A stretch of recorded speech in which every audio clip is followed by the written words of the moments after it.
दोस्तों, मैं अनिल कुमार पलाशिया आज फिर आपके सामने जीके क्वेश्चन भूगोल से कुछ महत्वपूर्ण प्रश्न लेकर आ रहा हूं जो आपकी प्रतियोगिता परीक्षा के लिए बहुत ही इम्पोर्टेंट है। अगर यह लेख आपको अच्छा लगता है या आपको पसंद आया है तो आप इसे लाइक और सब्सक्राइब कीजिए, जिससे कि ऐसे ही लेख और हम आपके सामने लेकर आते रहें। तो आइए हम देखते हैं। हमारा पहला क्वेश्चन है, किसको 7 पर्वतों का नगर कहा जाता है? तो रोम सिटी को 7 पर्वतों का नगर कहा जाता है। हमारा अगला क्वेश्चन है, एशिया की छत किसे कहा गया है?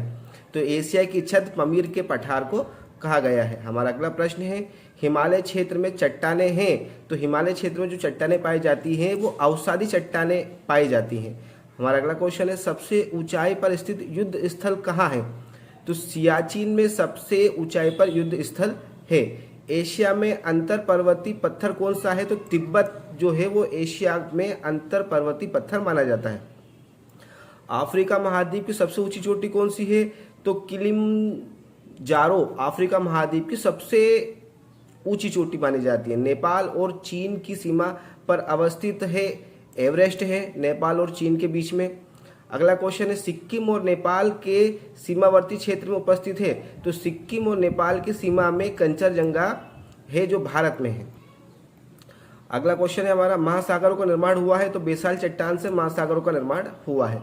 संगमरमर किसका कार्यांतरित रूप है? तो संगमरमर जो है वो चूना पत्थर का कार्यांतरित रूप है। अगला प्रश्न है हमारा, जीवाश्म का सबसे अच्छा स्रोत क्या है? तो तलछट्टी चट्टान जो है जीवाश्म का सबसे अच्छा स्रोत माना जाता है। अगला प्रश्न है हमारा, महाद्वीपों का निर्माण हुआ है? तो किससे हुआ है? ग्रेनाइट की चट्टानों से महाद्वीपों का निर्माण हुआ है। अगला प्रश्न है, अफ्रीका महाद्वीप की सबसे बड़ी झील कौन सी है?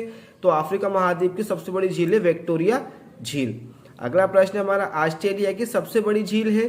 तो ऑस्ट्रेलिया की सबसे बड़ी झील आयरे झील को माना जाता है। अगला है हमारा, मकर रेखा पर सूर्य लंबवत चमकता है?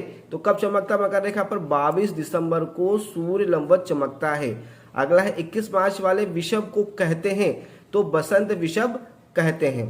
अगला क्वेश्चन है, विषुवत रेखा पर एक दिन की अवधि होती है?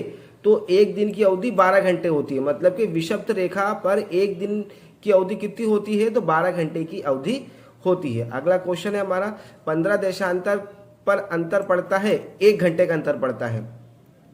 वह चट्टान जिससे प्राचीन वाली पर्वत बने हैं? तो प्राचीन वाली पर्वत काय से बने हैं? आग्नेय शैल की चट्टानों से बने हैं। चट्टानों के प्रकार के नाम है? तो आग्नेय, अवसादी और रूपांतरित चट्टान है। चट्टानें कितने प्रकार की होती है? तो आग्नेय चट्टानें, अवसादी चट्टानें और रूपांतरित चट्टानें होती हैं। अगला प्रश्न हमारा, प्राथमिक चट्टान किसे कहा जाता है? तो आग्नेय चट्टान को प्राथमिक चट्टान भी कहा जाता है। अगला प्रश्न, बेसाल्ट का उपयोग किया जाता है? तो बेसाल्ट का उपयोग सड़क बनाने में किया जाता है। अगला प्रश्न हमारा, ग्रेनाइट का उपयोग काय के लिए किया जाता है? तो ग्रेनाइट का उपयोग इमारतें एवं सड़क बनाने के लिए किया जाता है। विश्व की सबसे गहरी झील कौन सी है? तो बेकाल झील साइबेरिया जो विश्व की सबसे गहरी झील मानी जाती है। अगला प्रश्न है हमारा, विश्व की सबसे ऊंची झील कौन सी है?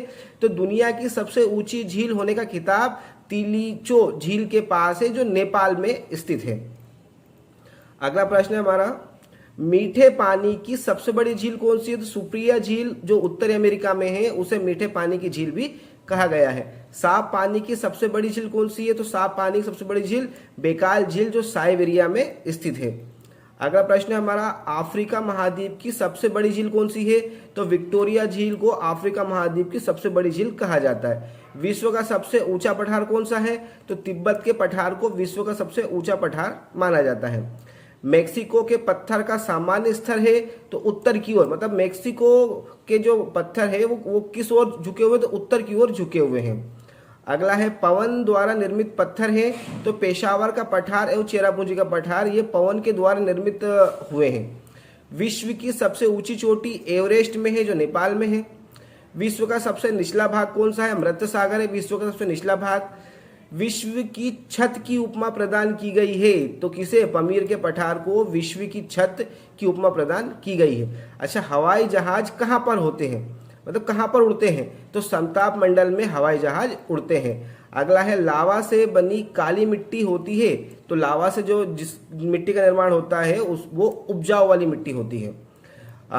लेटराइट मिट्टी होती है, तो लेटराइट मिट्टी जो होती है अनुपजाऊ मिट्टी होती है। तो दोस्तों हमने ये कुछ क्वेश्चन भूगोल से आपके सामने रखे हैं। अगर आपको पसंद आते हैं तो आप लाइक सब्सक्राइब कीजिए, जिससे कि ऐसे ही हम सीरीज बनाकर आपके सामने ये प्रश्नों को लेकर आते रहें। धन्यवाद।